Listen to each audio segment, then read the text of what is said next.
देखिए मार्केट के अंदर अगर आपने गौर किया होगा तो हमेशा आपने एक चीज़ कॉमन देखा होगा कि रिटेल इन्वेस्टर्स उस टाइम पे सेलिंग करने रखते हैं जब मार्केट के अंदर पैसे बनाने के समय आते हैं। जब मार्केट के अंदर 1-2 दिन 4 दिन गिरावट हो, लोग ये सोचते हैं कि भाई अब नहीं गिरेगा, कल से मार्केट अच्छा हो जाएगा, कल से नहीं परसों से अच्छा हो जाएगा, तरसों से अच्छा हो जाएगा। लेकिन ओवरऑल मार्केट के अंदर लगातार गिरावटें होती रहती हैं। लेकिन जब हकीकत मानों में मार्केट के सही होने का समय आता है तो अक्सर आपने देखा होगा कि रिटेल इन्वेस्टर्स वहाँ पर सेलिंग करने लगते हैं, जबकि उनको बहुत सारी चीज़ों को देखना चाहिए। आज की इस वीडियो में यही तमाम तर चीज़ों को हम समझने वाले हैं। साथ में हम 13 तारीख के मार्केट के अंदर जो सेलिंग हुई थी, 12 तारीख को जो अच्छी खासी तेज़ी देखने को मिली थी, इन तमाम तर मुद्दों के साथ साथ आज की मार्केट को लेकर और सिचुएशन को लेकर, साथ ही साथ 2 ऐसे सेक्टर्स हैं जिनके स्टॉक्स बवाल तरीके से भाग रहे हैं, भयंकर तरीके से वहाँ पर लोग खरीदारी कर रहे हैं। FIIs के डेटा वगैरह के साथ और भी बहुत सारी डिटेल्स के ऊपर हम नज़र डालने वाले हैं। तो ऑफकोर्स वीडियो बहुत इंटरेस्टिंग होगी, बस एक लाइक करके शेयर कर दीजिए। चैनल को अगर अभी तक आपने सब्सक्राइब नहीं किया है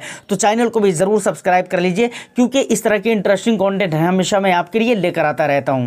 चलिए सबसे पहले मैं ये चाहता हूं कि लाइव मैं आपको 3 चीज़ दिखलाता हूं, सबूत के लिए, प्रूफ के लिए, एविडेंस के तौर पे, और उसके बाद फिर हम आगे की बातें करेंगे। देखिए सबसे पहले अगर आप यहाँ पर देखेंगे निफ्टी 50 के अंदर, तो निफ्टी 50 भी एक अच्छा परफॉर्म देता हुआ नज़र आ रहा है। ये नेटवर्क की वजह से थोड़ा हमारे यहाँ पे प्रॉब्लम हो रहा है, बट मार्केट अभी लाइव चल रहा है। उसके बाद निफ्टी बैंक को देखेंगे तो यहाँ पर भी पॉजिटिविटी है। उसके बाद निफ्टी फिनेंस को देखेंगे, यहाँ पर भी पॉजिटिव देखने को मिल जाता है। उसके बाद यहाँ पर सेंसेक्स मिल जाता है, यहाँ पर भी पॉजिटिव है। और यहाँ पर मिड कैप में देखेंगे तो यहाँ पर भी पॉजिटिव है, और mid cap Nifty mid cap select है यहाँ पर। उसके बाद BSE बैंक एक्स है, यहाँ पर भी पॉजिटिविटी आपको देखने को मिल जाती है। तो इस तरह करके तमाम जगहों पे आपको पॉजिटिविटी देखने को मिलती है। उसके बाद यहाँ पर अगर मिड कैप 100 को देखेंगे तो यहाँ पर भी अच्छी खासी तेज़ी है, लगभग 1% पहुँचने वाले, अभी पहुँचा तो नहीं है। उसके बाद यहाँ पर निफ्टी ऑटो देखेंगे तो यहाँ पर भी ठीक ठाक है। स्मॉल कैप को देखेंगे यहाँ पर भी 1% के आसपास है। उसके बाद अगर मैं आपको दिखलाऊँ तो IT में देखिए IT में यहाँ पर 1% से ज़्यादा की तेज़ी देखने को मिल रही है। उसके बाद स्मॉल कैप में देखेंगे यहाँ पर BSE स्मॉल कैप में तो यहाँ पर 1% से ज़्यादा की तेज़ी है, ठीक है ना, 1% से ज़्यादा की तेज़ी देखने को मिल रही है। इसी तरीके से अगर स्मॉल कैप 250 में देखेंगे यहाँ पर भी 1% से ज़्यादा है, मिड कैप 150 में यहाँ पर भी ज़्यादा है। तो इस तरह करके ये सारी चीज़ें चल रही है आज के डेट में। देखिए यहाँ पर अगर आप देखेंगे तो ये कल का डेटा है, आज का डेटा अभी तक पब्लिश नहीं हुआ है। वो मार्केट बंद होने के कुछ देर के बाद, कुछ समय के बाद तब जाकर डेटा पब्लिश किए जाते हैं, रिजल्ट निकलने के बाद। उसके बाद यहाँ पर देखेंगे तो कल का डेटा ये है। यहाँ पर आप देखें तो FIIs ने कैश मार्केट के अंदर देखेंगे तो बहुत कम मतलब बिकवाली हुई है। ज़्यादातर बिकवाली जो हुई है इंडेक्स फ्यूचर के अंदर, ऑप्शन के अंदर, और स्टॉक्स फ्यूचर और ऑप्शन के अंदर ज़्यादा बिकवाली देखने को मिली है। उससे पहले 12 तारीख के मार्केट को अगर आप देखेंगे तो यहाँ पर भाई साहब गजब की पॉजिटिविटी देखने को मिली थी। इसीलिए मैंने कहा ना शुरू में ही कि भाई भयंकर वाली तेज़ी देखने को मिली थी। तो ऐसा तेज़ी अक्सर देखिए, अक्सर कैसा है ना कि गिरावटों का जब लगातार लंबे समय से माहौल हो तो होता है कभी कभी लगातार आपको एकदम से मार्केट ऊपर जाता हुआ दिखेगा, एकदम से विदाउट किसी रीज़न के भी चले जाते हैं कभी कभी, तो ऐसा भी होता है। और रैली के बाद अक्सर इस तरह की बिकवाली भी आपको देखने को मिलती है, तो घबराने की ज़रूरत नहीं है। आज के जो रिज़ल्ट आएंगे, आज का जो क्लोजिंग रहने वाला है वो बहुत ही ज़्यादा इंपॉर्टेंट रहने वाला है, और देखते हैं कि क्लोजिंग कैसी रहती है। उससे पहले कि अगर आप मार्केट देखेंगे तो फ्राइडे आ जाता है, ठीक है ना, 12 तारीख की यही मार्केट है, समझ रहे हैं ना। तो खैर कोई दिक्कत वाली बात नहीं, ज़्यादा घबराने की चीज़ है नहीं, बस देखते रहिए कि होता क्या है। इसी बीच में डॉलर को अगर आप देखेंगे तो डॉलर नीचे आ चुका था काफ़ी हद तक के, और अभी जब मैं सुबह को चेक किया था तो 41-42 पे था, लेकिन अभी 31 पे आ गया है। तो लगातार ये गिर ही रहा है। मुझे उम्मीद है कि ये भी गिरेगा, और इसका भी गिरना बहुत ज़रूरी है, क्योंकि ये जितना गिरेगा उतना हमारे बाज़ार के अंदर मज़ा आएगा। ये पिछले 1 मंथ का डेटा शो कर रहा है, लेकिन पिछले 5 ईयर्स में देखेंगे तो यहाँ पर भी गिरावट है। अभी जबकि पॉजिटिव शो हो रहा था, लेकिन अभी गिरावटें हो रही है। उसके बाद पिछले 1 डे में देखेंगे तो यहाँ पर पॉजिटिव आपको देखने को मिल जाता है। तो खैर घबराने वाली चीज़ है नहीं, आप इंतज़ार करिए। धीरे धीरे हमारे बाज़ार के लिए सिचुएशन जो बन रहे हैं वो अच्छे ही बन रहे हैं, और ये सारी चीज़ें मैं आपको इसीलिए दिखला रहा हूँ ताकि आपको पता चले कि हाँ, सिचुएशन इंडिया के लिए अच्छे बनते जा रहे हैं, बहुत ज़्यादा घबराने की ज़रूरत नहीं है। तो फाइनली आपने डेटा देख लिया है, तो ये मार्केट का सिचुएशन रहा है। कहने का मतलब क्या है? कहने का मतलब ये है कि सर ऐसा है, एक दिन के अंदर डे वन में कुछ भी नहीं होता। डे वन के अंदर अगर मार्केट बुरा जा रहा है या अच्छा जा रहा है, उस एक दिन की वजह से आप ये नहीं कह सकते कि भाई मार्केट के अंदर बुरा चल रहा है या बहुत अच्छा चल रहा है, ऐसा नहीं कहा जा सकता। और इससे आप सेंटिमेंट को जजमेंट नहीं कर सकते, जज नहीं कर सकते हैं। इस बात पर आपका खास ख्याल रखना चाहिए। बल्कि एक लंबे समय में, लंबे तौर पर मार्केट क्या कर रहा है, उसके जो ज़्यादातर ट्रेडिंग सेशंस रहे हैं वो किस तरह के रह रहे हैं, वहाँ पर मार्केट का परफॉर्म कैसा है, या फिर किसी भी पर्टिकुलर एक सेक्टर का परफॉर्म कैसा है, उसके बावजूद भी उसके बाद ही आप उस मार्केट के बारे में या उसके बाद ही किसी पर्टिकुलर एक सेक्टर के बारे में आप अच्छा या बुरा कह सकते हैं, या फिर ये कह सकते हैं कि भाई यहाँ पर सेंटिमेंट अच्छा हो रहा है या सेंटिमेंट खराब हो रहा है। इस बात को आपको ध्यान में रखना चाहिए। डे वन के अंदर अगर बात करेंगे तो कुछ भी नहीं हो। तो ये तमाम तर बातें यहाँ तक कि क्लियर हो जाती है। अब मैंने आपको कहा हुआ था कि भाई दो ऐसे सेक्टर्स हैं जिसकी कंपनीज़ को अगर आप देखेंगे तो वहाँ पर आपको बहुत अच्छी खासी तेज़ी देखने को मिल रही है, जिसमें से पहले नंबर पे आ जाता है डिफेंस और दूसरे नंबर पे आ जाता है आईटी।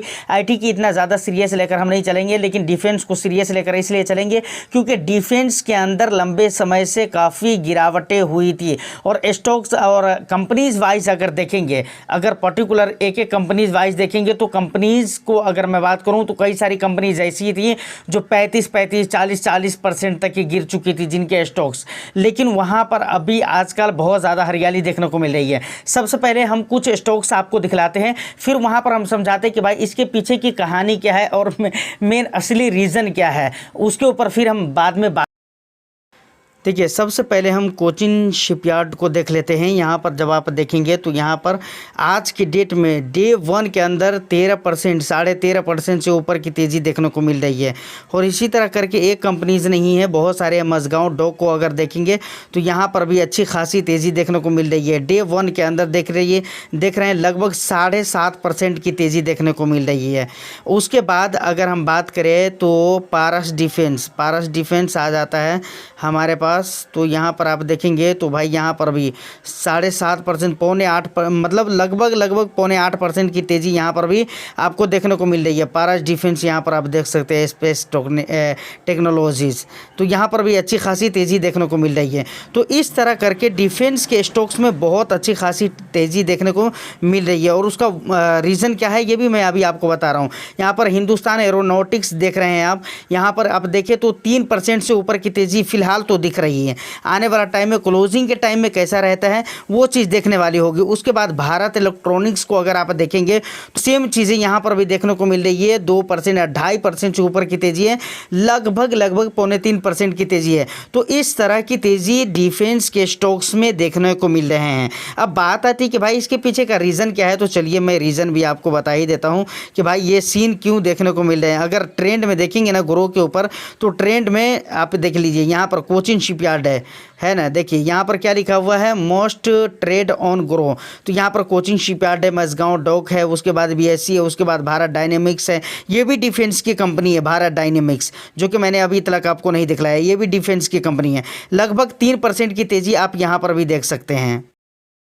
देखिए आईटी की अगर बात की जाए तो यहाँ पर जब भी नैस्डैक वगैरह का हाल थोड़ा बहुत अच्छा दिखने लगता है तो इंडियन आईटी का भी हाल थोड़ा बहुत अच्छा दिखने लगता है, या फिर कुछ भी ऐसा सिचुएशन बढ़िया क्रिएट होने लगता है या कुछ अच्छी खबरें यूएस के अंदर आती है तो उससे हमारे आईटी इंडेक्स के ऊपर फ़र्क पड़ता है और जो भी आईटी कंपनीज़ है उसके शेयर्स के ऊपर फ़र्क पड़ता है। ये तो आप भली भांति जानते हैं, तो इसमें बहुत ज़्यादा कुछ कहने की ज़रूरत मुझे नहीं लगता है कि है। अब बात रही डिफेंस की, तो देखिए डिफेंस में आजकल तेज़ी इसलिए बनी हुई है और इसके सबसे बड़ा कई और भी रीज़न है, लेकिन सबसे मेन जो अभी रीज़न माना जा रहा है वो यही है कि भाई अभी जो वॉर वगैरह की जो बातें हो रही थी, अगरचे उस पर रोक लगा दी गई है, बहुत अच्छी बात है, वॉर नहीं होना चाहिए, ये किसी भी देश के लिए, किसी भी कंट्री के लिए सही नहीं है। लेकिन इसका ये मतलब नहीं है कि कोई वॉर ना हो तो अगला कोई देश तीसरे या दूसरे देश के ऊपर जुल्म व ज़्यादती करता रहे, ऐसा भी नहीं होना चाहिए। कोई किसी के ऊपर न जुल्म करना चाहिए और ना वॉर की सिचुएशन क्रिएट होंगे। वॉर की सिचुएशन जब भी क्रिएट होते हैं हैं इससे नुकसान मैंने पहले की भी वीडियो में बताया हुआ था कि भाई आम सिटीजन को होते हैं, समझ रहे हैं ना, आम नागरिक को इससे नुकसान होते हैं। तो इस बात को समझना चाहिए।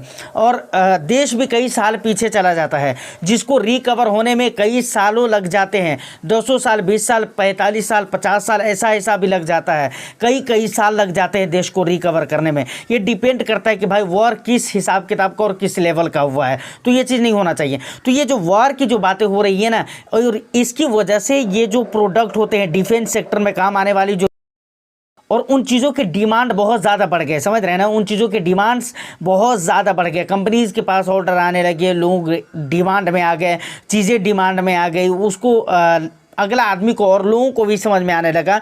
मतलब स्टॉक्स इन्वेस्टर्स को या फिर म्यूचुअल फंड इन्वेस्टर्स को, इन लोगों को भी समझ में आने लगा कि भाई इसके ज़्यादा डिमांड बढ़ रहे हैं, अब ये सेक्टर चलेंगे, तो लोग उस सेक्टर के अंदर पैसे डाल रहे हैं और यकीनन वो कंपनी भाग रही है। तो ये सबसे बड़ा रीज़न है जिसकी वजह से तो अभी जो हमारे इंडिया और पाकिस्तान के बीच में हो रहा था, ये चीज़ें हो रहा था जिसकी वजह से और भी ज़्यादा डिमांड्स बढ़ने लगे। पहले जो दूसरे देशों के हो रहे हैं, रशिया, यूक्रेन, इजराइल, फिलिस्तीन वगैरह वगैरह वगैरह, इन चीज़ों के, इन जगहों के ऊपर जो हो रहे हैं वो तो हो ही रहे हैं।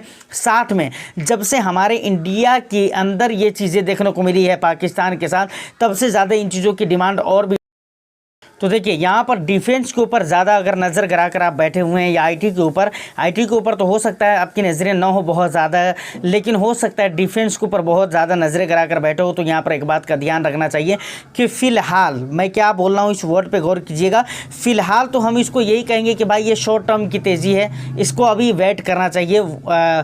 वेट एंड वॉच कहते हैं ना, वही चीज़ आपको करना चाहिए, इंतज़ार करना चाहिए, देखना चाहिए कि भाई आगे चल कर ये कैसा रहता है, क्योंकि इसका कोई भरोसा नहीं है कि अभी ये कब तक चलेगा, नहीं चलेगा, इसकी कोई गारंटी नहीं है। तो इसलिए आपको बहुत ज़्यादा पैसे डिफेंस के स्टॉक्स में या फिर म्यूचुअल फंड में डालने की ज़रूरत नहीं है। अगर वैल्यूएशन के हिसाब से देखते हैं तो यकीनन डिफेंस के अंदर वैल्यूएशन फ़िलहाल तो मुझे नज़र नहीं आ रहा है, लेकिन इसका ये मतलब नहीं कि आप पैसे डाल दीजिए थोड़ी सी तेज़ी देखकर, क्योंकि सिचुएशन और हालात ही कुछ ऐसे बन रहे हैं कि भाई वहाँ पर तेज़ी आने के सवाल बनते हैं। तो वही चीज़ें हो रही है, इसका ये मतलब नहीं कि आपको उसमें बह जाना चाहिए।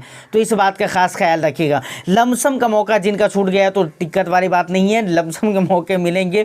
मैं बोलकर लास्ट वीडियो में मैं बोला हुआ था कि भाई लमसम के मौके मिलेंगे, और लगभग 3-4 रोज़ के बाद ये वीडियो आ रही है, 5वें रोज़। असल में बहुत ज़्यादा तबीयत वगैरह ख़राब होने की वजह से वीडियो नहीं बन पा रहा था, तो मैं बोला था कि भाई मौके मिलेंगे, और बहुत अच्छा खासा मौका आपको 12 तारीख को देखने को भी मिला था। तो वहाँ पर जिन्होंने किया ठीक है, नहीं किया तो कोई दिक्कत नहीं है, मौके फिर आएंगे, फिर मिलने वाले हैं, तो उसके लिए आपको घबराने की ज़रूरत नहीं है। तो ये सारी इन्फॉर्मेशन है। इन तमाम तर मुद्दों पर आपका क्या कहना है, आप कमेंट सेक्शन में अपना वैल्यूएबल फीडबैक ज़रूर दीजिएगा। मैं फिर मिलता हूँ किसी नेक्स्ट एंड इंटरेस्टिंग वीडियो में, लेकिन उससे पहले फिर से एक हम्बल रिक्वेस्ट मैं वही करना चाहूँगा कि चैनल को अगर अभी तक आपने सब्सक्राइब नहीं किया तो प्लीज़ ज़्यादा से ज़्यादा सपोर्ट करें और सब्सक्राइब करें, वीडियो को लाइक करके शेयर कर दीजिए। All the best, thank you for watching.